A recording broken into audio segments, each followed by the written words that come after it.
Hello! In this video, we would like to share our own behind-the-scenes story of working on Rothy's live content. We've wanted to create such live performances for a long time, and that decision was made long before the collaboration video with Sung Si Kyung several years ago. Through multiple experiences with our band and many trial and error processes, we finally reached the stage where we could put our plans into action. However, it inevitably had to be postponed due to the serious state of the COVID-19 pandemic. But the good thing was that we could prepare extensively, and technological advancements using AI made it easier for us to create the video and sound we desired. Let's dive right into that story. We intentionally chose a narrow space. We needed the mix of chaos and coziness that a confined space provides. Of course, NPR Tiny Desk Concert had a significant influence on us.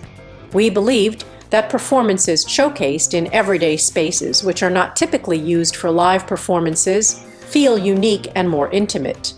We wanted to stage a live performance in a quaint space.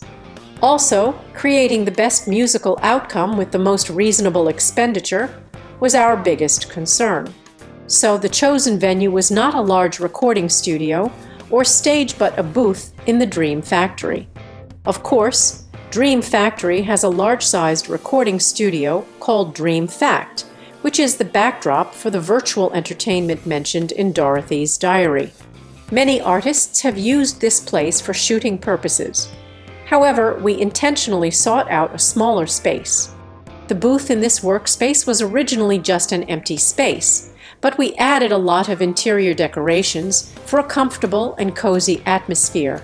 We installed lamps and paintings on the walls, small music gears and amps, and a small-sized drums along with additional lightings. The final recording was based on the RME UFX Plus interface and Pro Tools Ultimate software. The UFX Plus can secure a significant number of inputs through a digital in/out called MADI. Additionally, its console program supports mixing and routing capabilities, surpassing other high-end consoles. While optical cables can be long, they mustn't bend or fold in the middle, but these devices use Ethernet cables, solving that concern. The Apsys Prudio AX816 serves this purpose. A cheaper alternative with similar functionality is available from Muxbox, sold by AliExpress.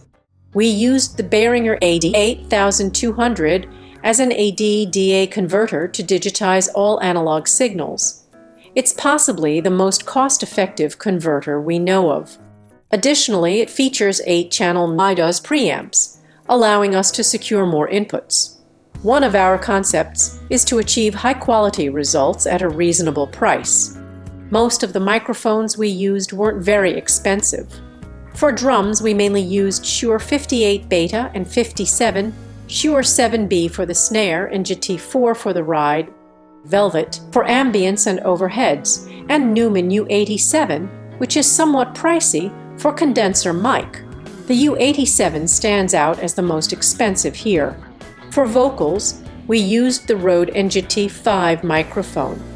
Originally, a super-directional condenser microphone like the Sennheiser 418S, as seen in NPR Tiny Desk, would have been ideal, but we couldn't ignore the cost-effectiveness. However, the significant price difference implies potentially significant differences in results. The NGT5 is a directional shotgun mic, but surprisingly absorbed surrounding sounds too well.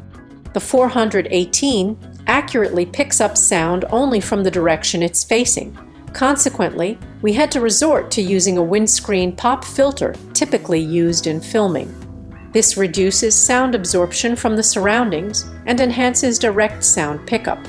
However, even then, there was considerable drum sound bleed along with the vocals. So, as I'll explain shortly, we utilized AI technology in this aspect during the mixing stage. Since the live space was small, the drummer had to play the drums softly and quietly as much as possible. However, we wanted a more powerful and larger hall-like drum sound. We already implemented such sound during the arrangements demo stage. Let's listen to the demo briefly.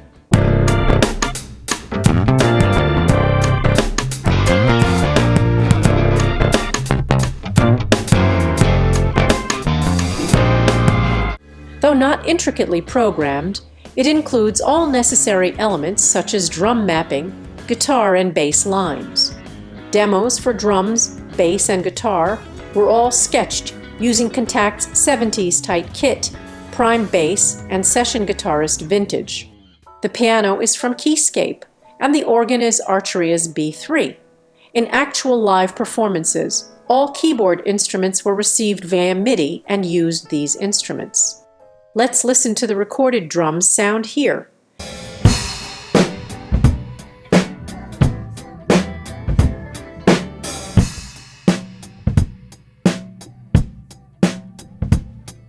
It's a very simple setup, but not bad. It's natural and live-like.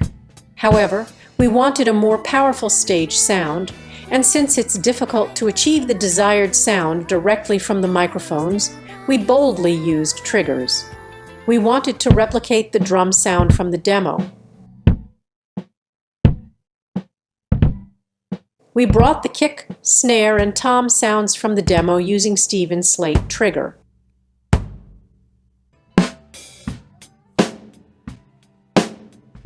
We reduced the mix amount for the snare to achieve a natural ghost note, and no triggers were used on the bottom mic.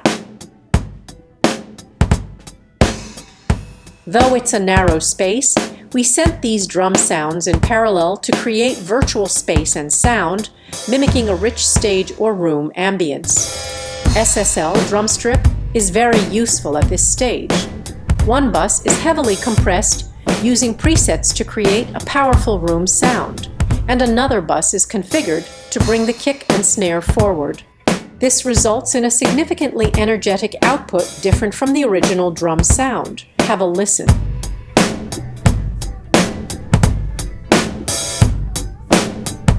However, there's one issue here. It's with the sources recorded with condenser microphones. At live events, we aimed to capture the energy of the performers and singers, which resulted in bleed from instrument mics and vocals. This room sound from the drums was easily addressed using Isotope's RX, specifically the music rebalance feature. We made sure not to apply it too strongly to avoid any awkwardness, leaving just a hint of the sound. All right then, shall we give it another listen?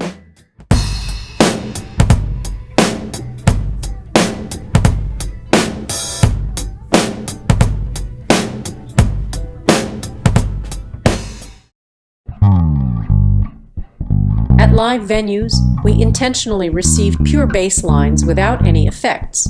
There was no need for a DI box, just the pure tone processed through Midas preamps of AD 8200. However, we needed a more driven and aggressive sound like in the demo. Since we believed it should differ from Tiny Desk, we applied plugins like automatic presets that engineers typically dislike. Sometimes we received guitar tones as clean tones without any applied effects for easier post-production, and other times we received tones with added drive. Then we used plugins to add more energy. It depended on the song's requirements. For example, in the case of Good Thing, the player had already applied drive, which we then sent in parallel to plugins like SSL to create a rougher sound. We didn't need a very heavy rock sound, but we needed a sound with a certain level of energy. For the piano, we received MIDI instead of the keyboard's line out and processed it in Pro Tools. We wanted to use the sound from Keyscape directly and applied suitable compression to it. Instead of expensive plugins, we used the basic compressor provided by Pro Tools. For the organ, we recorded both MIDI and the live keyboard sound and blended or chose between them. The Yamaha MX61 is a very lightweight and cost-effective keyboard. It might be considered somewhat toy-like, But its blue color contributed to the bright image of the venue, and its sound is not bad either. While it can't be compared to the Nord Stage 4 we have in the studio, it can be considered the king of cost-effectiveness. Plus, it was just the right size for the recording venue. We didn't have many other options available. Recording vocals was the most challenging part throughout the recording and mixing stages. As mentioned earlier, using the 418S might have been slightly better, but the cramped space allowed various instrument sounds, especially drums, to seep in from all directions, which really muddled the vocal sound. At Tiny Desk, they boldly used condenser microphones for vocals and aimed for a natural sound. They didn't even let vocalists use tuning tools. So overall, a natural vocal image emerged, which was enviable.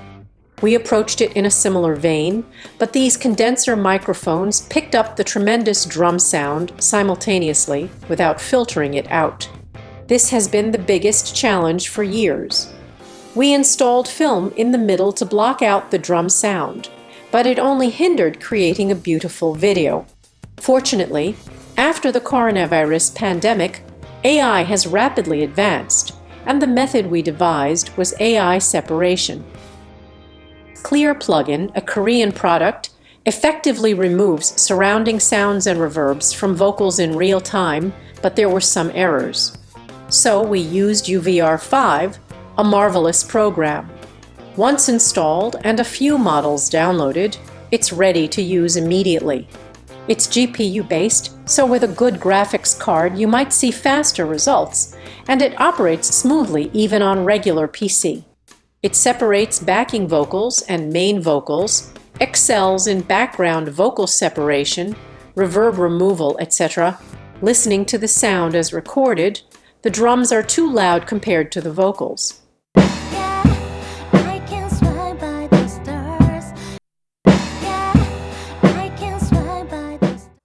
With UVR5, when separating, you can hear that the drum sound almost disappears from the vocals. There are two files. One is just the extracted vocals, and the other contains all the other sounds, especially drum sounds, excluding vocals. Since the vocal extraction isn't perfect, both sources are included, and when mixed, the vocal level is increased significantly to achieve a sufficiently large vocal balance. Tools like the former iZotope RX Music Balance and RipX Deep Audio also offer this function, but in terms of speed, quality, and being free, UVR is an essential tool for me. Then, we added some effects to the vocals track and mixed the sound.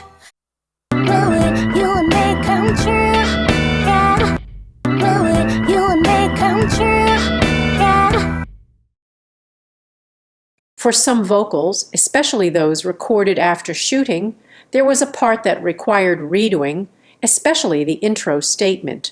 안녕하세요, 로시입니다. Due to our mistake, we didn't turn on the condenser mic's phantom power, so the only source was from the camera recording. So we asked Rothy to re-record it. 안녕하세요, 로시입니다. Despite dubbing at almost the same time, the original and re-recorded sources naturally had slight differences. 안녕하세요, 로시입니다. With an app like Revoice, vocal sync can be easily matched.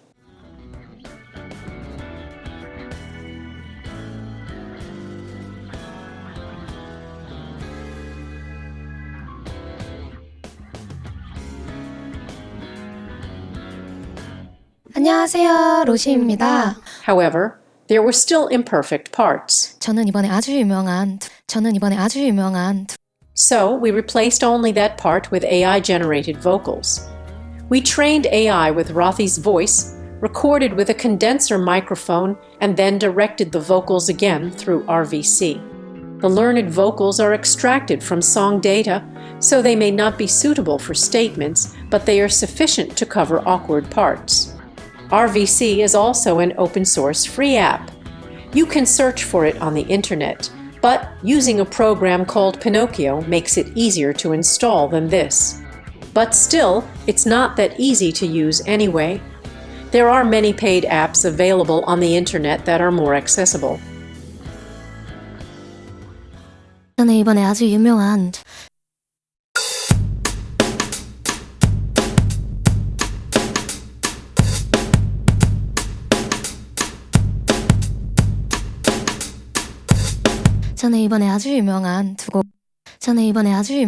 두 곡의 커버를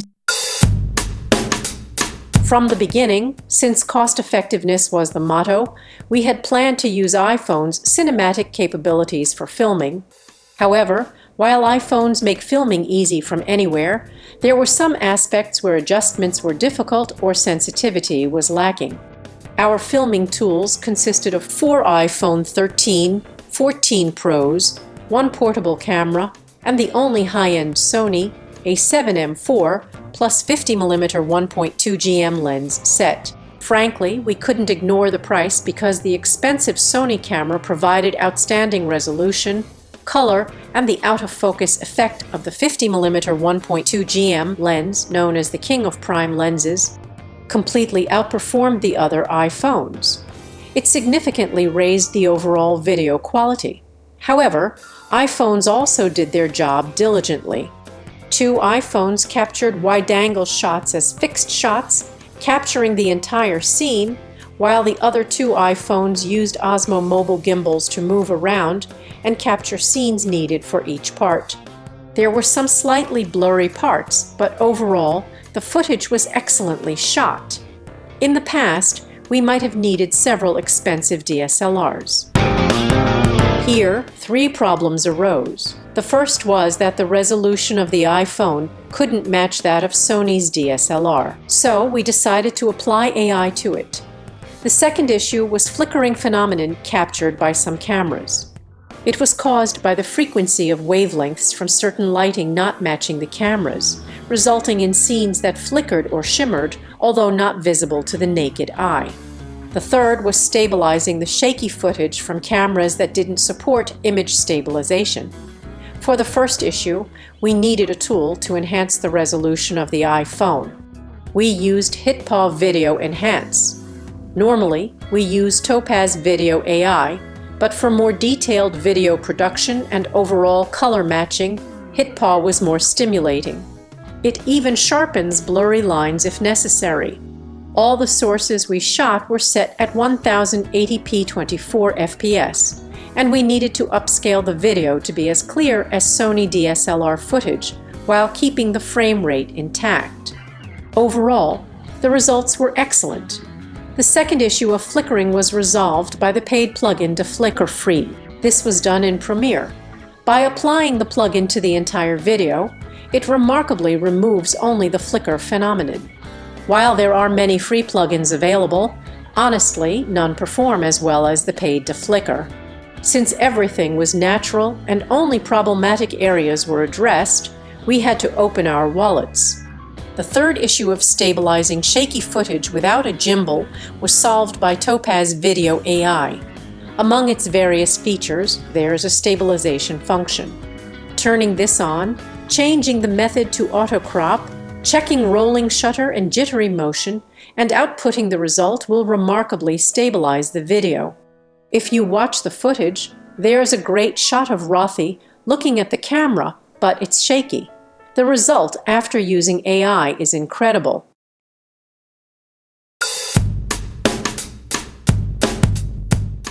That concludes the rough overview of the live shooting process. Thank you for watching.